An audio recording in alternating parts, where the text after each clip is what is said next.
São Paulo concedeu esta tarde uma entrevista exclusiva à TV Cultura. Bruno Covas conversou com a repórter Maria Manso e contou como está o planejamento da cidade para a volta do funcionamento do comércio. Ele também falou da polêmica em torno do hospital de campanha do Anhembi, que é administrado pela mesma organização social que teve contratos cancelados pelo governo do Rio de Janeiro por causa de irregularidades. Obrigada por nos receber. Essa foi a sua primeira noite de volta em casa. Por que o senhor resolveu voltar para casa? Bom, cidade agora na fase 2 do programa de transição feito pelo governo do estado de São Paulo, que sai da fase do alerta, que é a fase vermelha, fase controlada. Então, resolvi que acho que era o momento de voltar para casa. E se o município voltar para a fase 1, eu volto para a Prefeitura de São Paulo.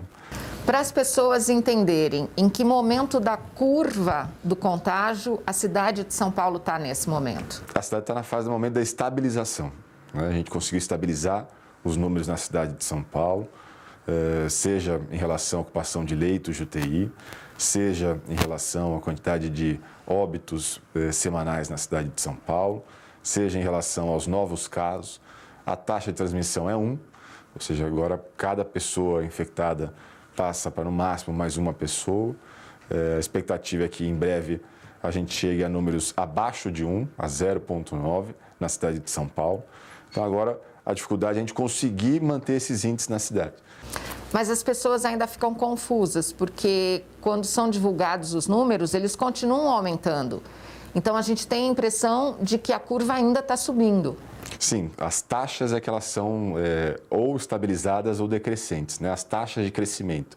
Ou seja, a gente tem um controle hoje do quanto que isso vai subindo. Se ela for subindo devagar, a contaminação, a gente consegue atender todo mundo na rede pública. Essa era a preocupação. A preocupação era fazer o quarentena, pedir para as pessoas evitarem de sair de casa, para que a gente pudesse ampliar a rede pública e não deixar ninguém sem atendimento.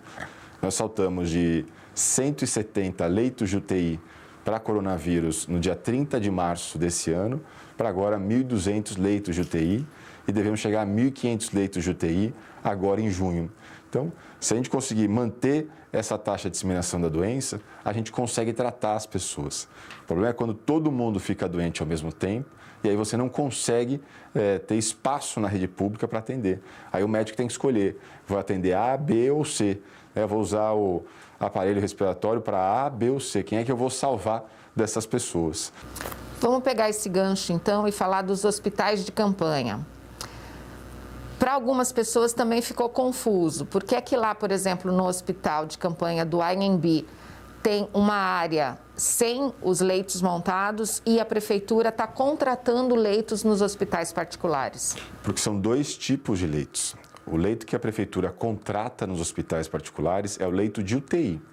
Ali no hospital de campanha é o leito de estabilização, é o leito de enfermaria, que não tem todos os aparelhos necessários para poder entubar as pessoas. Lá no Anhembi, inclusive, quando ele foi inaugurado, a gente passou a ter espaço na cidade de São Paulo para poder fazer observação das pessoas que tinham sintomas leves. Porque qual era o protocolo no início da doença? Quem tinha doença leve, a orientação era voltar para casa e somente se o quadro se agravasse é que ela encontraria um leito na rede pública. Com a ampliação dos leitos de enfermaria, a gente passou a tratar também essa pessoa que já está com sintomas leves. Por quê? Porque passou-se a observar que o tempo entre o sintoma leve e o sintoma mais agravado era de 24 a 48 horas. Rapidamente o quadro se agravava e aí a possibilidade de recuperação dessa pessoa é muito mais difícil. Ali no Anhembi, a estrutura foi montada para 1.800 leitos. A gente só utiliza metade disso, a gente só utiliza 887. O restante não é pago pela prefeitura, porque nós só pagamos por leito disponibilizado. E a IAPAS, que foi denunciada, interditada no Rio de Janeiro e continua atuando aqui em São Paulo, por que não afastar a IAPAS? Porque eu não posso afastar nenhuma empresa que preste serviço para a cidade de São Paulo por suspeita.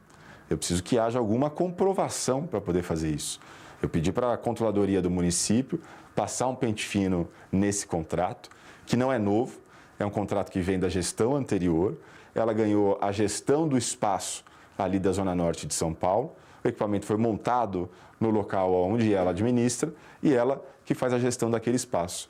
Não há até agora nenhum momento, nenhuma denúncia que justificaria a suspensão ou rompimento desse contrato de desvio de dinheiro aqui na cidade de São Paulo, de gestor público que tenha sido beneficiado.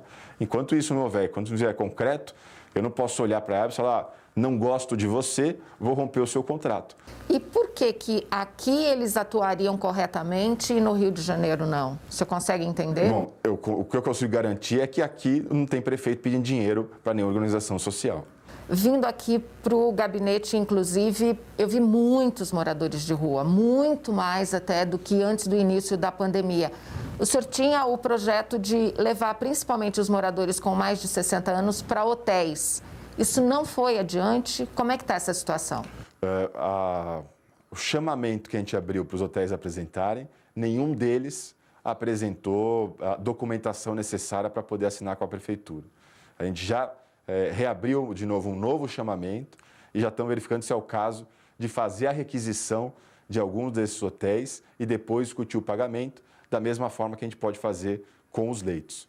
Nós abrimos 8 novos abrigos na cidade de São Paulo, inclusive abrigo específico para morador de rua, pessoa com deficiência, abrigo específico para morador de rua, mulher, abrigo específico para morador de rua, família, abrigo específico para morador de rua suspeito de coronavírus e agora abrimos 4 CELs que foram readaptados para poder também receber população em situação de rua. Apesar de ainda não termos assinados com os hotéis, nós temos vagas em qualquer abrigo da cidade de São Paulo para poder receber morador de rua que queira abrigamento. O censo que nós realizamos em dezembro do ano passado mostrou que houve, entre 2016 e 2019, um aumento de 50% no número de moradores em situação de rua. Esse número deve ter crescido ainda mais nesse primeiro semestre, quando a gente teve, segundo dados do CAGED, 130 mil pessoas que perderam a carteira assinada. No próximo bloco do Jornal da Cultura, o prefeito Bruno Covas explica como será a flexibilização da quarentena na cidade de São Paulo.